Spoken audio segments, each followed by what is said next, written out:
Hello guys, my name is Vikram. Welcomes you to strive for progress. Topic आपको पता लग गया होगा, चलिए स्टार्ट करते हैं। 11th प्रॉपर्टी हमारी क्या है? यदि एक पूर्ण वर्ग संख्या है तो उसका बिजांक 1479 होगा। सर बिजांक क्या है? तो आइए समझते हैं बिजांक को कैसे फाइंड किया जाता है। जैसे कि हमारे पास एक एग्जांपल है 49। इसका अगर हमने बिजांक फाइंड करना है तो कैसे आएगा? आपको सिंपली इनको ऐड करना है, दोनों डिजिट को। 4 + 9 कितने होते हैं? 9 और 4 13 होते हैं। लेकिन यहां पे 13 आपका बिजांक नहीं है, क्योंकि बिजांक हमेशा एक डिजिट ही होगा, एक नंबर ही होगा, दो नहीं होंगे कभी भी। तो यहां पे हमने एक बार और इसको प्लस करना है। किसको? एक को 3 में दोबारा प्लस करना है। एक और 3 कितने होते हैं? 4। तो यहां पे 4 इसका क्या है? बिजांक है। मुझे बताओ ये 4 जो है यहां पे आ रहा है या नहीं आ रहा? बिल्कुल आ रहा है। तो ये एक क्या होगी? पूर्ण वर्ग संख्या होगी। तो आपको पता है कि 49 एक पूर्ण वर्ग संख्या होती है, 7 का स्क्वायर होता है। समझ में आ गया कैसे फाइंड करते हैं? दो एग्जांपल और चेक करते हैं हम। जैसे कि 121 का बिजांक अगर हमने फाइंड करना है तो सिंपली हम क्या करेंगे? 1 + 2 + 1 ये कितना हुआ? 2 और 1 3 और 1 4। आपके पास सिर्फ एक नंबर आया तो यही इसका क्या होगा? बिजांक होगा। मैंने क्या बोला है कि बिजांक में हमेशा एक नंबर आएगा। अगर यहाँ पे 2 नंबर आ जाते तो उसको दोबारा हम क्या करते? प्लस करते। क्लियर? तो यहाँ पे इसका बिजांक भी कितना आया? 4 आया। 4 यहाँ पे आ रहा है। तो 121 भी क्या है? एक पूर्ण वर्ग संख्या है। आपको पता है ये 11 का स्क्वायर होता है। एक और फाइंड करते हैं, 3273 का बिजांक। इसको देखते हैं कैलकुलेट करके। इसको कैसे करेंगे? 3 + 2 + 7 + 3 यही आएगा। अब देखो 3 और 2 5, 5 और 7 12, 12 और 3 15। लेकिन 15 इसका बिजांक नहीं है, ये 2 नंबर आ चुके हैं। अब दोबारा इसको क्या करेंगे? प्लस करेंगे। 1 + 5 तो कितना आया? 6 आया। एक नंबर आ चुका है तो ये इसका क्या है? बिजांक है। लेकिन हमारा जो 6 है वो यहां पे आ रहा है क्या? 1479 होना चाहिए अगर पूर्ण वर्ग संख्या है। इसका मतलब क्या है कि हमारी जो ये संख्या है 3273 ये पूर्ण वर्ग संख्या नहीं है। समझ में आया? इसको आइडेंटिफाई करने का ये रूल क्लियर हो गया। 12th हमारी प्रॉपर्टी क्या है? एक पूर्ण वर्ग संख्या के अंतिम दोनों अंक विषम अंक नहीं हो सकते। अगर एक पूर्ण वर्ग संख्या है तो उसके जो अंतिम 2 अंक होंगे वो कभी भी विषम नहीं हो सकते। तो ये आपको पता भी होगा। जैसे कि आपको पता है ये एक पूर्ण वर्ग संख्या है 49, इसमें अंतिम 2 अंक यही है अंतिम अंक। तो यहां पे देखो एक तो 9 है और एक क्या आ रहा है? 4 आ रहा है। दोनों विषम नहीं है। इसको छोड़ो, आप इसको चेक करते हैं। देखो 7 और 3, इसको देखने से पता लग रहा है कि अंतिम 2 अंक जो है इसमें 32 7 3 में अंतिम के 2 अंक दोनों क्या हैं? विषम संख्या हैं। तो हमने यहां पे भी देख लिया ये एक पूर्ण वर्ग संख्या नहीं है, और आगे वाला रूल भी यही कह रहा है कि ये एक पूर्ण वर्ग संख्या नहीं होगी। अगर 121 की बात करें तो इसमें अंतिम जो 2 अंक हैं उसमें देखो ये तो विषम है, लेकिन ये क्या है? सम है।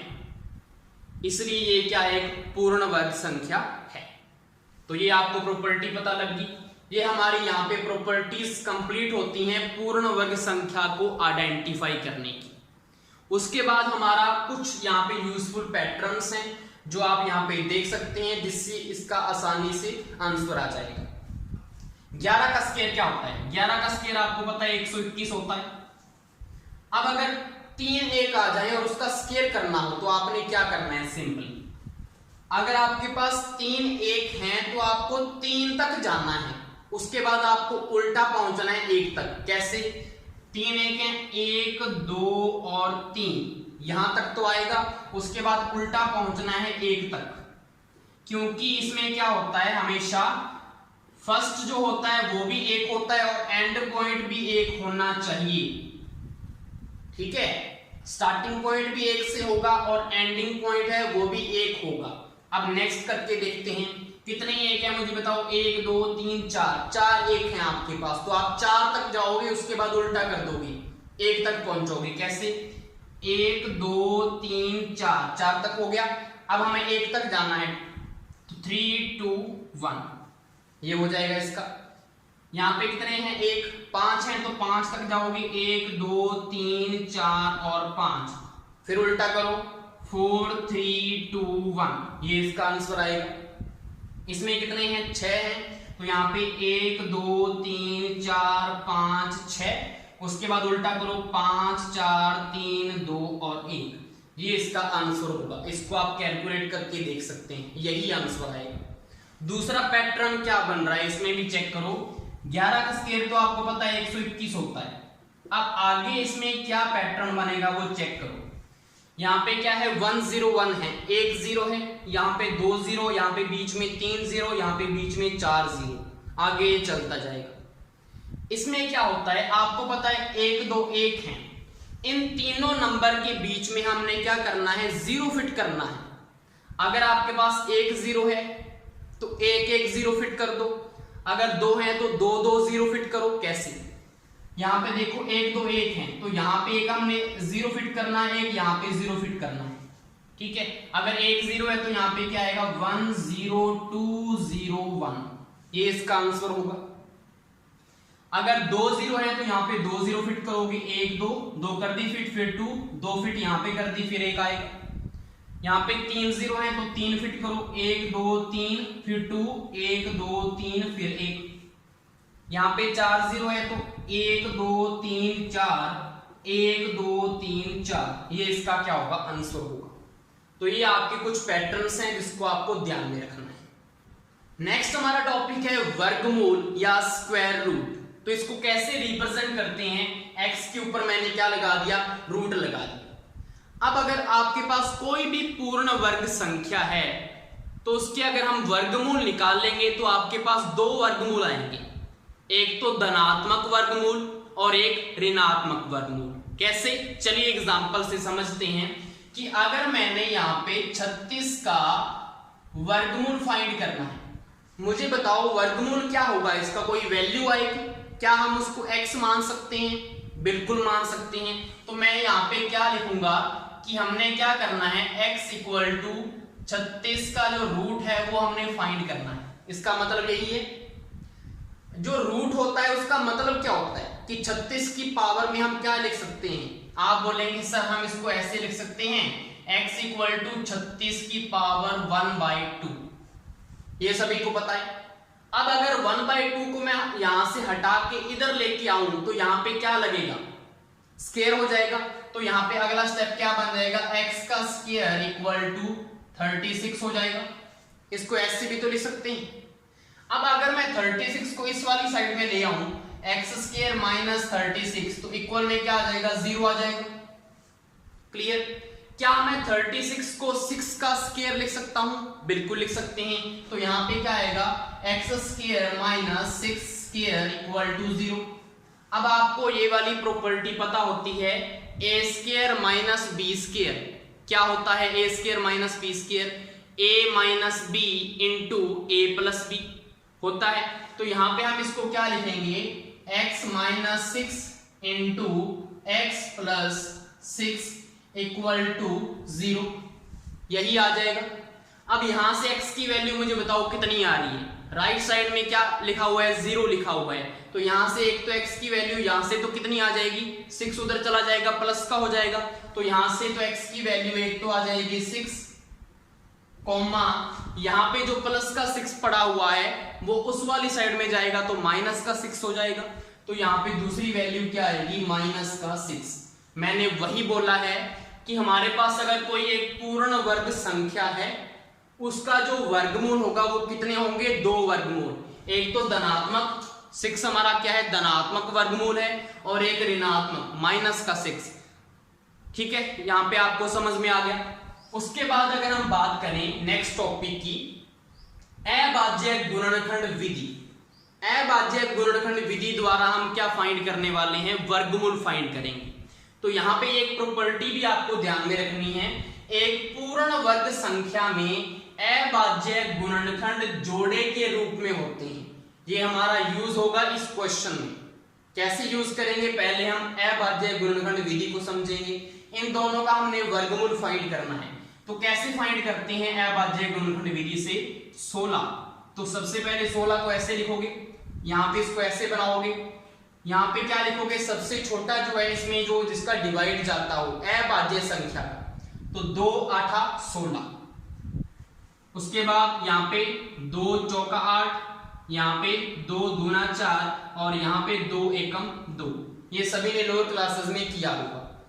अब इसके बाद आपने क्या करना होता है, यहाँ पे लिख देता हूं मैं कि 16 का रूट का मतलब क्या है, यहाँ पे रूट। अब यहाँ पे जो लिखा हुआ है सारे के सारे हमने अंदर लिख देने हैं। यहाँ पे रूट में कितने हैं, 1 2 3 4, तो 2 इंटू 2 इंटू 2 इंटू 2 यही आया है। यहाँ पे ये वाली जो यहाँ पे जो भी लिखा होगा नंबर, उनको हमने मल्टीप्लाई में ऐसे लिख देना है। उसके बाद क्या करना होता है, यहाँ पे आपको पता है जोड़े बन रहे हैं, यहाँ पे एक जोड़ा ये बन रहा है, एक जोड़ा ये बन रहा है, दोनों में सेम संख्या है, जोड़ा बन रही है। तो यहाँ पे जोड़े में से एक वैल्यू निकालनी होती है बाहर आपको। तो यहाँ पे कितनी वैल्यू बाहर निकल जाएगी, यहां से मुझे बताओ। एक 2 बार निकल जाएगा तो 2 बार निकाल लो, यहां से जोड़े में से एक 2 बार निकल जाएगा तो 2 बार निकाल लो। तो यहाँ पे कितना आएगा, 2 दूना 4, तो 4 इसका क्या होगा, फाइनल आंसर होगा। इसको बोलते हैं अभाज्य गुणनखंड विधि। क्लियर। अब इसके लिए एक और ट्राई करते हैं, फिर हम उस क्वेश्चन पे चलेंगे और इस प्रॉपर्टी का मतलब भी आपको समझ में आएगा। 1764 का आपको फाइंड करना है, रूट कितना है और वो किससे फाइंड करेंगे, अभाज्य गुणनखंड विधि से। तो सबसे पहले 2 से स्टार्ट करते हैं, 2 8 16, एक हसर बची इधर गया, 16 फिर आ गया, तो 2 8 16 और 2 दूना 4। अब 2 पे फिर जाएगा, 2 चौका 8, 2 चौका 8, 2 एकम 2। आप देखो पीछे 1 आ गया तो 2 पे अब नहीं जाने वाला। अब उसके बाद अभाज्य संख्या कौन सी आती है, 3 आती है, तो 3 पे चला जाएगा। देखो 3 एकम 3, एक हसर बची 14, 3 चौका 12, 2 हसर बची 21, 3 7 21। अब देखो 3 पे दोबारा जा रहा है, कैसे, 3 चौका 12, 2 27, 3 निमा 27। अब यहाँ पे 3 पे नहीं जाएगा, 5 पे नहीं जाएगा। उसके बाद अभाज्य संख्या 7 आती है, तो 7 पे देखो 7 7 49 और 7 एकम 7। आपको एंड में 1 तक जाना होता है, एंड में क्या करना है, 1 तक जाना है। अब आपको जो भी यहाँ पे लिखा हुआ है उसको रूट के अंदर लिखना होता है, रूट के अंदर लिखो सभी को। क्या लिखा हुआ है यहाँ पे, 2 इंटू 2, उसके बाद यहाँ पे क्या लिखा हुआ है, 3, फिर यहाँ पे इंटू में 3, फिर यहाँ पे इंटू में 7 और इंटू में यहाँ पे क्या लिखा हुआ है, 7। यहां तक यही है। अब हमने क्या करना होता है, जोड़े देखने होते हैं। यहाँ पे 2 बन रहे हैं, यहाँ पे 2 बन रहे हैं, यहाँ पे भी 2 बन रहे हैं, तो ये 3 जोड़े हो गए। 3 जोड़े किसके हैं, एक जोड़ा तो 2 का है, एक जोड़ा 3 का है, एक जोड़ा 7 का है। यहाँ पे क्या बाहर आएगा, 2, यहाँ पे 3 बाहर आएगा और यहाँ पे 7 बाहर आएगा।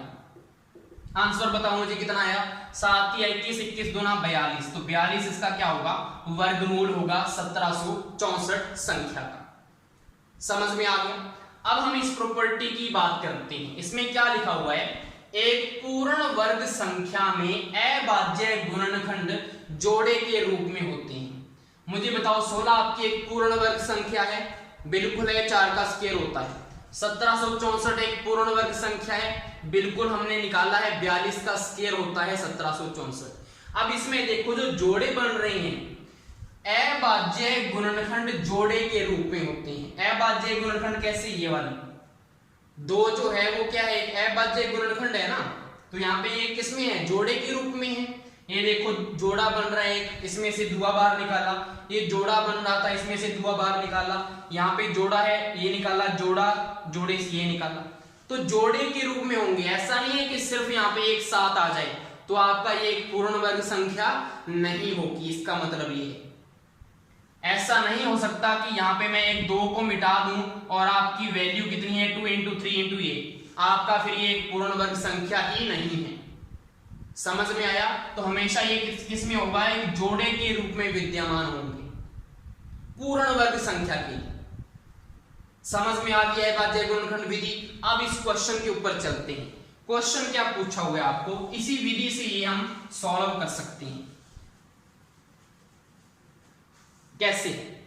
क्या 882 एक पूर्ण वर्ग संख्या है? कैसे चेक करेंगे? अगर हमने इसका ये सब कुछ किया, अगर उसमें जोड़े में हुए फिर तो ये क्या होगी, एक पूर्ण वर्ग संख्या होगी। अगर जोड़े में नहीं हुए तो ये एक पूर्ण वर्ग संख्या नहीं होगी। तो चेक कर लेते हैं, बिल्कुल ही सिंपल है।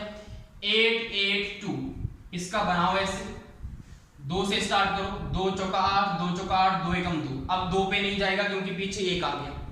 3 के ऊपर ट्राई करो, 3 एकम 3, 3 चौका 12, 2 3 7 21। अब देखो 3 पे जा रहा है, तो यहां पे क्या आएगा, 3 चौका 12, 2 3 निमा 27, यहां तक गया। अब 3 पे नहीं जा रहा, 5 पे नहीं जा रहा, अब 7 पे जाएगा। तो 7 7 49, 7 एकम 7। तो आपको एंड में 1 तक जाना होता है। अब उसके बाद आपको क्या करना होता है, ये वाला चीज बनानी होती है। यहाँ पे जो लिखे होते हैं उसको मल्टीप्लाई में लिखो, 2 into 3 into 3 into 7 into 7। यहां तक हो गया। अब मुझे बताओ यहाँ पे जोड़े कितने बन रहे हैं। एक तो यहाँ पे देखो 7 का जोड़ा बन रहा है, उसमें से 7 बाहर आ जाएगा। इसमें से 3 का जोड़ा बन रहा है, इसमें से 3 बाहर आ जाएगा। लेकिन मुझे बताओ 2 का जोड़ा बन रहा है क्या? 2 का जोड़ा यहाँ पे नहीं बन रहा। तो यहाँ पे क्या होगा, 882 एक पूर्ण वर्ग संख्या नहीं होगी। ये किसके ऊपर बेस्ड है? इसी प्रॉपर्टी के ऊपर कि अगर पूर्ण वर्ग संख्या तभी होगी जब गुणनखंड जोड़े के रूप में होंगे। समझ में आया ये क्वेश्चन?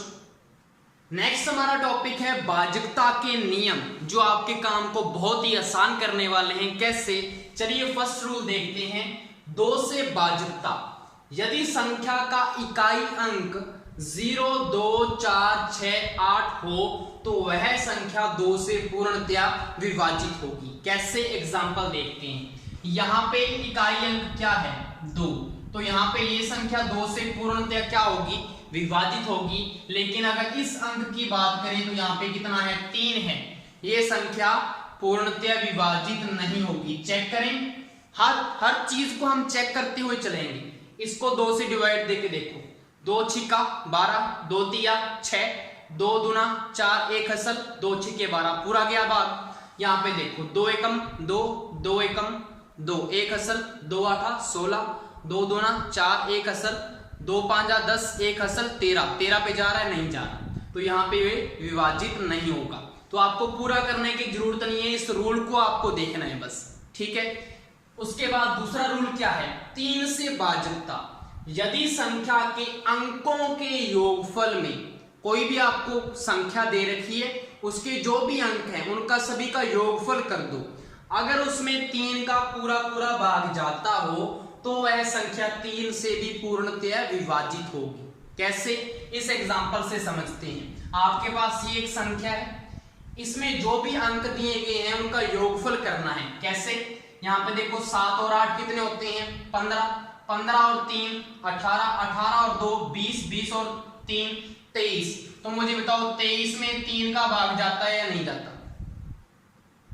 23 में 3 का भाग नहीं जाता, तो इसमें भी इसका भाग नहीं जाने वाला।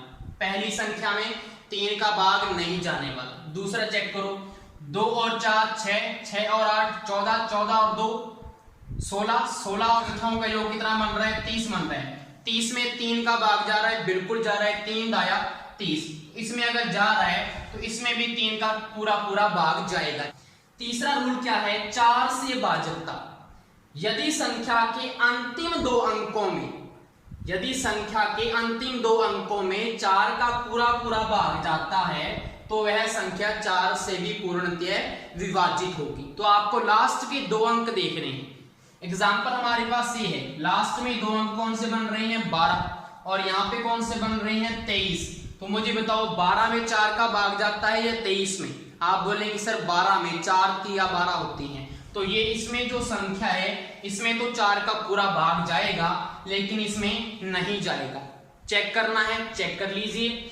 4 एकम 4 एक असल 4 चौका 16, उसके बाद 0 4 5 20 एक असल 4 तिया 12 पूरा गया।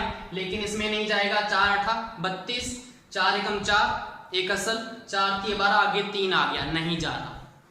समझ में आ गया। उसके बाद चौथा रूल क्या है, 5 से भाज्यता। यदि संख्या का इकाई अंक 0 या 5 हो तो वह संख्या 5 से पूर्णतया विभाजित होगी। एग्जाम्पल, यहाँ पे इकाई अंक हमने देखना है, यहाँ पे 5 है, यहाँ पे 4 है, तो यहां से देखने से पता लग गया होगा कि इसमें तो आपका भाग नहीं जाएगा 5 का, लेकिन इसमें भाग जाएगा। क्लियर? चेक करना है तो आप चेक कर सकते हैं। नेक्स्ट हमारा है 6 से भाज्यता।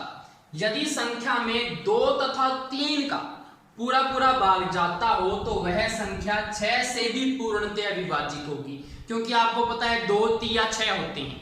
अगर उसमें 2 का भी जा रहा है, 3 का भी जा रहा है, तो उसमें 6 का भी जाएगा। अब 2/3 के लिए हम 2 से डिवाइड थोड़ी करेंगे, हमारे ऊपर रूल तो है। कैसे?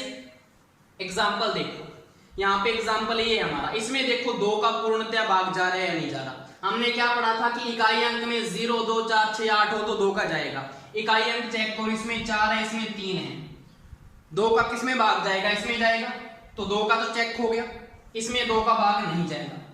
क्लियर? अब 3 का चेक करो। 3 का क्या रूल था हमारा, यदि संख्या के अंकों के योगफल में 3 का पूरा पूरा भाग जाता है, अंकों का योगफल करो, 1 और 2 3 7 10 2 12 12 20 20 20 4 कितने होते हैं? 24। तो यहाँ पे 24 इसका अंकों का योग आया है, तो 24 में 3 का जा रहा है, 3 8 24 जाएगा, तो इसमें भी 3 का भाग जाएगा। देखो 1 और 2 3 3 और 3 6 6 और 4 10 10 2 12 12 और 3 15 15 में क्या हो रहा है? 15 में 3 का भाग जा रहा है। आप सोचेंगे सर इसमें तो चला गया 3 का, लेकिन 2 का गया क्या? 2 का नहीं गया। उसने क्या बोला है? तथा बोला है उसने, तथा। उसने या नहीं बोला, यही मैंने समझाना था आपको। उसने या नहीं बोला, उसने तथा बोला है। 2 का भी जाना चाहिए, 3 का भी जाना चाहिए, फिर जाके 6 का भी जाएगा। समझ में आया? तो यहाँ पे ये इसका क्या होगा, इसमें 6 का भाग चला जाएगा। लास्ट हमारा इसमें रूल क्या है, 8 से भाज्यता।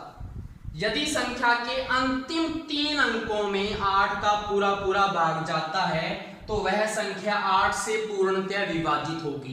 लास्ट के आपको 3 अंक देखने हैं, अगर उसमें 8 का भाग जाता है तो पूरी संख्या में जाएगा। कैसे? ये हमारी संख्या है, लास्ट के 3 अंक इसके ये हैं, लास्ट के 3 अंक इसके ये हैं। मुझे बताओ इसमें 8 का जा रहा है या नहीं जा रहा? 8 किया 24, 8 एकम 8 गया पूरा। इसमें देखो 8 किया 24, 3 बचे 33, 33 में जा रहा है 8 का? नहीं जा रहा। पता लग गया? तो यहाँ पे ये क्या होगा, इसमें 8 से पूर्णतया ये विभाजित होगी। इसमें एक और आपको कंसेप्ट पता लगा होगा, अगर हम 4 की बात करें तो 4 में तो हमने अंतिम 2 अंक देखने हैं, और अगर हम 8 की बात करें तो उसमें अंतिम 3 अंक देखने हैं। समझ में आया? ये भी आप दोनों को ऐसे याद कर सकते हो। नेक्स्ट हमारा रूल है 9 से भाज्यता। तो 9 से भाज्यता वाला रूल सेम है जैसे हमने 3 से भाज्यता वाला किया था। इसमें भी वैसे ही हमने अंकों का योगफल देखना है। अगर अंकों के योगफल में 9 का पूरा पूरा भाग जाता हो तो वो संख्या 9 से क्या होगी, पूर्णतया विभाजित होगी। चेक कर लेते हैं। एग्जांपल हमारा ये है, मुझे बताओ 3 और 8 कितने होते हैं? 11, 11 और 7 18, 18 और 2 20, 20 और 7 27। तो यहाँ पे अंकों का योगफल कितना हुआ? 27 हुआ। तो 27 में 9 का भाग जाता है? बिल्कुल जाता है, 9 तिया 27। तो इसमें अगर भाग जाता है तो ये क्या होगा, 9 से पूर्णतया विभाजित होगा। चेक कर लेते हैं। यहाँ पे क्या आएगा, 9 चौका 36, 2 बचे 27, 9 तिया 27, 0 9 तिया 27, पूरा पूरा चला गया। यहाँ पे अगर चेक करें 5 और 2 7, 7 और 3 10, 10 2 12 और 1 13, 13 और 4 17। मुझे बताओ 17 में 9 का भाग जाता है क्या? 9 का भाग नहीं जाता भाई इसमें, तो 17 में नहीं जाएगा तो इसमें भी नहीं जाएगा। क्लियर? नेक्स्ट हमारा रूल है 10 से भाज्यता। यदि संख्या का इकाई अंक 0 हो तो वह संख्या 10 से पूर्णतया विभाजित होगी। ये तो सभी को पता है, कॉमन सा रूल है ये, कि अगर पीछे अगर जो इकाई अंक है 0 आ रहा है तो उसमें 10 का क्या जाएगा, भाग जाएगा। तो तो इसमें तो 0 आ रहा है लेकिन इसमें 4 आ रहा है, तो इसमें तो नहीं जाएगा और इसमें चला जाएगा। अगर इसको चेक करना है तो कर लीजिए, 10 8 80 होते हैं, उसके बाद 7 बचे 79, 10 7 70, 9 बचे 10 नीमा 90, लेकिन आगे क्या है 54 है। अब किस पे जाएगा, ऊपर से 5 उतारा लेकिन 4 भी उतारना पड़ेगा, तो 0 लगा दी बीच में, लेकिन 10 चौका 40, उसके बाद क्या जाएगा, नहीं जा रहा, आपको पता लग गया होगा। नेक्स्ट हमारा है 11 से बाजुकता, लास्ट हमारा रूल है और इसको अच्छे से समझना है, बहुत ही इंपॉर्टेंट है। यदि संख्या के विषम स्थानों तथा सम स्थानों पर लिखे अंकों के योग का अंतर अगर 0 आ जाए, 11 आ जाए, 22 33, मतलब 11 को जो मल्टीपल होता है वो आ जाए, तो वह संख्या 11 से पूर्णतया विभाजित होगी। कैसे सर पता नहीं लगा, तो एग्जांपल किस लिए दिए हैं बेटा, तो यहां पे आ जाओ। इसने क्या बोला है, विषम स्थानों तथा सम स्थानों पर लिखे अंक। सबसे पहले तो हम ये देखेंगे, ये देखो पहले नंबर पे लिखा हुआ है, ये दूसरे नंबर पे, तीसरे नंबर पे, चौथे नंबर पे। विषम स्थान कौन से हैं, ये वाले क्या है विषम स्थान है, और ये वाले क्या होते हैं सम स्थान। 1 और 3 वाला क्या है विषम स्थान है, 2 और 4 वाला क्या है सम स्थान है। तो मुझे बताओ यहाँ पे क्या लिखा हुआ है 3, और यहाँ पे क्या लिखा हुआ है 1 लिखा हुआ है। यहाँ पे देखो 3 लिखा हुआ है, यहाँ पे 1 लिखा हुआ है, तो 3 और 1 कितने होते हैं 4, तो यहाँ पे 4 लिख दो। ठीक है, उसने क्या बोला है अंकों का योग करना है ना, हमने तो योग कर लिया। उसके बाद सम स्थानों पे यहाँ पे देखो 2 लिखा हुआ है और यहाँ पे भी 2 लिखा हुआ है, तो 2 + 2 कितने हो गए 4 हो गए। योग का अंतर, जो योग आए हैं उनका अंतर करना है, मतलब 4 - 4 कितना आया वैल्यू 0 आ गई।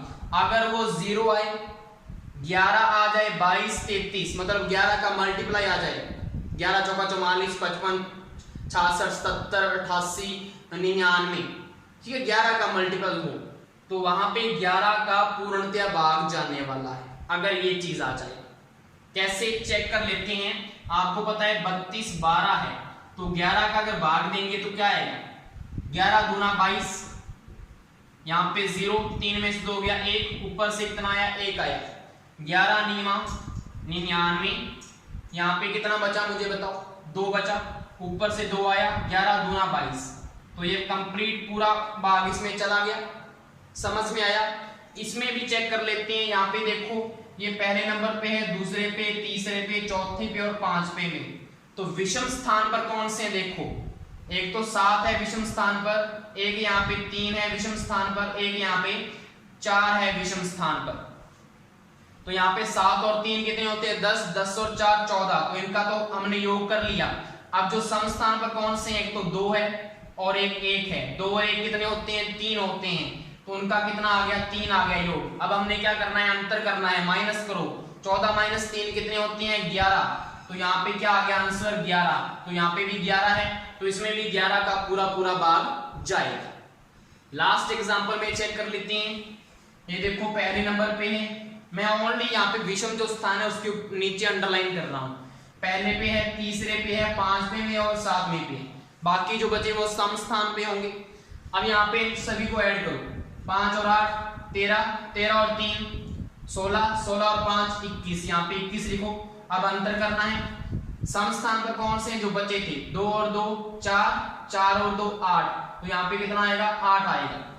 11 में से 8 के कितने होते हैं 13 होते हैं, तो यहाँ पे क्या आएगा 13 आ गया। मुझे बताओ ये 11 का मल्टीपल है क्या, 13 में 11 का भाग जाता है क्या, नहीं जाता, तो यहाँ पे इस संख्या में भी 11 का भाग नहीं जाने वाला। यहाँ पे हमें टाइम लगा है क्योंकि रूल है हमारा, रूल मैंने आपको समझाया है इसलिए टाइम लगा है। कुछ बच्चे बोलेंगे सर इतना करेंगे तो सीधा 11 से डिवाइड ही कर दो, क्योंकि आपको रूल आपने अभी सीखा है। मैं तो इसको सीधा करूंगा, मैं इतना चीज थोड़ी लिखूंगा मैं यहाँ पे सीधा करने वाला हूँ ऐड, और सीधा यहाँ पे रिजल्ट चेक करने वाला हूँ। समझ में आया। फर्स्ट हमारा क्वेश्चन है, निम्न में से 11 से पूर्णतया विभाजित संख्या बताएं। 4 आपको ऑप्शन दिए गए हैं, मुझे बताएं क्या आप इसमें अब डिवाइड करते फिरेंगे, आपका टाइम पूरा हो जाना है और आपका आंसर नहीं आना, और ये रीट में छपा हुआ क्वेश्चन है तो इसको हमें उसी प्रॉपर्टी से करने वाले हैं। सबसे पहले देखो विषम स्थान, तो 5 और 3 8, 8 और 1 9, तो यहाँ पे 9 लिखो माइनस समस्थान 4 और 2 6, तो 9 में से 6 गया 3 हमारा उसमें नहीं था, तो 11 का इसमें भाग नहीं जाने वाला। उसके बाद दूसरा चेक करो, 3 और 6 9, 9 और 7 16, यहाँ पे 16 आ गया माइनस 2 और 5 7, तो यहाँ पे क्या आ गया 7, यहाँ पे कितना आएगा 9 यहाँ पे नहीं था, यहाँ पे भी नहीं जाएगा। तीसरा चेक करो, 1 और 1 2, 2 और 3 5, 5 और 4 9, तो यहाँ पे 9 आया माइनस 1 और 5 6, 6 और 3 9, 9 माइनस 9 कितने होते हैं 0 वहां पे था कि अगर अंतर 0 आए 11 आए 22 आए 33 आए एंड सो ऑन, तो वो 11 से पूर्णतः विभाजित होगा, तो ये हमारा क्या होगा आंसर होगा। समझ में आया? अगर उसको चेक करना है तो कर लेते हैं। यहाँ पे देखो 9 और 7 कितने होते हैं 16, 16 और 5 कितने होते हैं 21, माइनस 8 और 6 कितने होते हैं 14, आएगा 7 आएगा। मुझे बताओ 7 उसमें था क्या? 7 उसमें नहीं था, तो इसमें भी क्या है भाग नहीं जाने वाला, तो आपका डायरेक्ट ऑप्शन ये हो जाएगा। सीधा तरीका क्या है आपको पता है, 1 नंबर से स्टार्ट होता है, 1 हमारा विषम है, 1 को छोड़ के दूसरे पे चले जाओ वो विषम मिलेगा आपको, वो 1 को छोड़कर तीसरे पे चले जाओ वो विषम मिलेगा, तो सीधा नीचे की तरफ आपने विषम को ऐड करते जाना है, ऊपर आपने क्या कर देना है सम वालों को ऐड, माइनस करके सीधा आंसर आ जाएगा। कितनी जल्दी आंसर आएगा इससे, समझ में आया ना? उसके बाद क्या है, वह सबसे छोटी संख्या बताएं जिसे 588 से गुना करने पर यह पूर्ण वर्ग संख्या बन जाए। 588 को किसी संख्या से गुना करना है, किसी कौन सी सबसे छोटी, और वो पूर्ण वर्ग संख्या बननी चाहिए। क्या चीज यूज होगी यहाँ पे, अभाज्य गुणनखंड विधि। कैसे? 588 लिखा हुआ है, इसको आप क्या करो गुणनखंड करो, इसके 2 से पहले स्टार्ट करो, 2 दूना 4, 1 असर 2 नेम 18, 2 चौका 8, यहाँ पे 2 एकम 2, 2 चौका 8, 2 साता 14, यहाँ पे 7 आ चुका है, तो 3 के बाद 3 चौका 12, 2 3 निमा 27, यहाँ पे 7 7 7 49, 7 एकम 7, 1 पे बंद करना है इसको। अब मुझे बताओ यहाँ पे गुणनखंड क्या बनी है इसके, 2 इंटू 2 इंटू 3 इंटू 7 इंटू 7। जोड़े बनाओ, जोड़े कहां पे बन रहे हैं, यहाँ पे जोड़ा बन रहा है, यहाँ पे जोड़ा बन रहा है, लेकिन 3 का जोड़ा नहीं बन रहा। हमने क्या बोला है, ऐसी संख्या से गुना करो कि वो पूर्ण वर्ग बन जाए। हमने अभाज्य गुणनखंड विधि में क्या पढ़ा था, अगर उसके जोड़े कंप्लीट हो तो हमेशा वो पूर्ण वर्ग संख्या होती है। प्रॉपर्टी यूज हुई या नहीं हुई, इसमें हुई प्रॉपर्टी ना यूज। तो यहाँ पे 3 का मल्टीप्लाई अगर हम कर दें तो ये इन दोनों का भी क्या बन जाएगा, जोड़ा बन जाएगा। और जोड़ा बनने के बाद आपको पता है बेटा या बेटी होता है, सभी को पता है ना, तो यहाँ पे क्या हो जाएगा, हमारा आंसर जरूर आ जाएगा। बेटा बेटी चाहे ना हो, हमारा आंसर जरूर निकल आएगा इससे, तो हमारा आंसर क्या होगा 3। एक बात आपके और माइंड में आ रही होगी, सर क्या अगर यहाँ पे भाग दिया होता तो हम क्या करते, तो भी इसका आंसर यही आना था। कैसे? अगर यहाँ पे भाग पूछा होता तो यहाँ पे आप मल्टीप्लाई थोड़ी करते, आप भाग करते, तो किस संख्या से भाग करते, आप 3 से भाग कर देते, तो 3 से 3 ये तो कट जाता, इन दोनों के जोड़े तो बने हुए हैं, तो ये पूर्ण वर्ग संख्या बन जाती। समझ में आया? और इसके बाद आपका लास्ट क्वेश्चन क्या है, वह सबसे छोटी संख्या बताएं जिससे 48 51 को भाग देने पर यह एक पूर्ण संख्या बन जाए। अब इसमें मैंने भाग वाला भी पूछ लिया, तो चलो ट्राई करते हैं, कहां पे करेंगे, यहां पे हो जाएगा। चलिए देखते हैं, यहां पे 48 51 लिखा, पीछे 1 आ रहा है। अब यहाँ पे हमारा वो जो प्रॉपर्टीज लिखी है ना, 2 से भाजकता 3 से भाजकता, वो चीजें भी यूज होती हैं। पीछे का अंक क्या है, 1 आ रहा है, 2 से डिवाइड होगा क्या, नहीं डिवाइड होने वाला, तो क्यों करेंगे 3 से करेंगे सीधा। 3 से स्टार्ट करो, 3 3 एकम 3 3 छिका 18 3 एकम 3 3 सता 21, चला गया। अब देखो यहाँ पे ऐड करके देखो, 3 पे अब जाएगा या नहीं जाएगा, 6 और 1 7, 7 और 1 8, 8 और 7 15, योग पे जा रहा है तो पूर्ण संख्या पे भी जाएगा, तो यहाँ पे यूज होगी प्रॉपर्टी हमारी। तो 3 5 15, 1 असर बची 3 3 9 3 27, चला गया। अब दोबारा फिर 3 पे जाएगा, 3 एकम 3, 3 चौका 12, 19 नहीं गया। अब क्यों नहीं गया पता है? हमने क्या मिस्टेक की, हमने यहाँ पे रूल अप्लाई करके नहीं देखा, हमें लगा कि 9 पीछे है तो 3 से डिवाइड कर लो। नहीं बेटा, वो प्रॉपर्टी इसीलिए नहीं करवाई मैंने। इनको योग करो आप, 5 और 3 कितने होते हैं? 8, 8 और 9 कितने होते हैं? 17, 17 पे 3 का जा रहा है क्या? अगर 17 पे नहीं जाएगा तो इस संख्या पे जाएगा, नहीं जाएगा तो क्यों किया? तो पता लगा प्रॉपर्टी का यूज, तो यहाँ पे ये नहीं जाने वाला। अब इसके बाद 5 पे देखो, 5 का क्या रूल था कि अगर इकाई अंक 0 आ जाए या 5 आ जाए तभी जाएगा, तो 5 का नहीं जाने वाला। 7 की बात करें, 7 का कोई रूल नहीं लिखाया हुआ है तो 7 को चेक करना पड़ेगा। देखो 7 का 7 7 49, 4 बचे जाएगा, तो 7 7 49, कितने बचे? 4, 7 7 49। अब यहाँ पे 7 एकम 7, 7 एकम 7। अब यहाँ पे देखो 11 है तो 11 एकम 11, 1 तक करना होता है। अब इसको क्या करो, इसके गुणनखंड लिखो। यहाँ पे कहाँ पे लिखोगे? यहाँ पे लिख देते हैं 3 इंटू 3 इंटू 7 इंटू 7 इंटू 11। यहाँ पे जोड़ा बन रहा है, यहाँ पे जोड़ा बन रहा है, लेकिन 11 का जोड़ा नहीं बन रहा, 11 का जोड़ा नहीं बन रहा अभी। अब क्या करें? लेके आओ भाई, इसकी लुगाई कहाँ पे है? लुगाई ढूंढो इसकी। तो लुगाई कहां से आएगी इसकी? देखो इसने क्या बोला है? भाग देने पर बोला है, तो इसकी लुगाई नहीं आ सकती, इसको हमें मारना पड़ेगा। तो मारेंगे कैसे? भाग देना पड़ेगा 11 से, 11 से भाग देंगे इसको। 11 से 11 चला गया और ये दोनों जोड़े बना के बैठे हुए हैं, ठीक है? ये दोनों खुश है बेचारे, 11 को मार दिया हमने। तो यहाँ पे हमारा क्या हो जाएगा? ये पूर्णतः विभाजित, और इसका आंसर क्या आएगा? 11। 11 से अगर हम भाग देंगे तो ये एक पूर्णतः विभाजित संख्या बन जाएगी। कई बच्चे बोल रहे हैं सर हमें तो लुगाई भेजनी है 11 की। तो अगर आपने लुगाई इसकी भेजनी है तो भाग की जगह क्या करना पड़ेगा आपको बेटा? आपको यहाँ पे गुना करना पड़ेगा। तो आपको क्या करना पड़ेगा? गुना करना पड़ेगा, ठीक है? क्वेश्चन में अगर गुना आ जाए तो आप यहाँ पे इसकी लुगाई को लेके आ सकते हो, ठीक है?